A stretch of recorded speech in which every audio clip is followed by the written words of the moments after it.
मित्रांनो, American treasury yields हा शब्द तुम्ही सध्या बातम्यांमध्ये वारंवार ऐकत असाल. त्याचा अर्थ नेमका काय होतो मी तुम्हाला थोडक्यात आणि अतिशय सोप्या भाषेमध्ये समजावून सांगण्याचा प्रयत्न करते.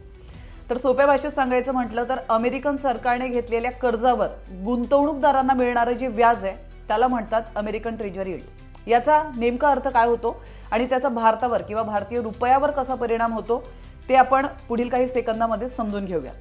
ही संकल्पना नक्की काय?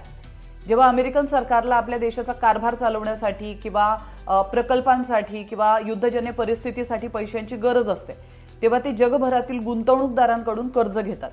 हे कर्ज घेण्यासाठी सरकार बॉन्ड्स किंवा ट्रेजरी नोट्स जारी करतं.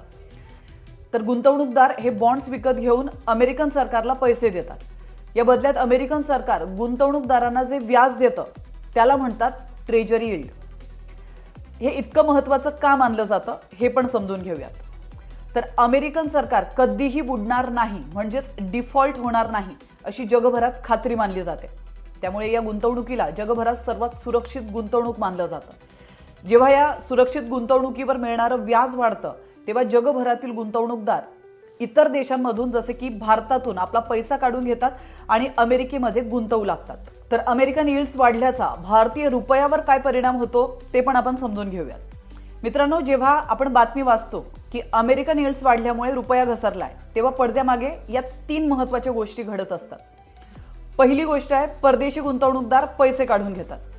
अमेरिकेत सुरक्षित आणि जास्त व्याजदर मिळत असल्याने साहजिकच परदेशी संस्थागत गुंतवणूकदार जे आहेत ते भारतीय शेअर बाजारातून किंवा भारतीय बाजारपेठेतून आपले पैसे काढून घेतात. दुसरी महत्त्वाची गोष्ट घडते ती म्हणजे डॉलरची मागणी वाढते. भारतातून पैसे काढून घेताना हे गुंतवणूकदार रुपयात असलेले पैसे डॉलरमध्ये कन्वर्ट करतात आणि त्यामुळे अचानक डॉलरची मागणी खूपच वाढते. तिसरी गोष्ट घडते ती रुपया कमजोर होतो. अर्थशास्त्राच्या नियमानुसार ज्या गोष्टीची मागणी वाढते तिची किंमत वाढते.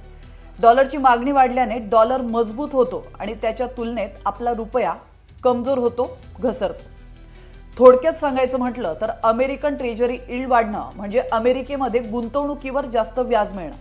यामुळे भारतातील पैसा अमेरिकेकडे आपोआपच खेचला जातो आणि भारतासारख्या विकसनशील देशांना आणि तिथल्या चलनाला मोठा फटका बसतो. साहजिकच रुपया घसरतो.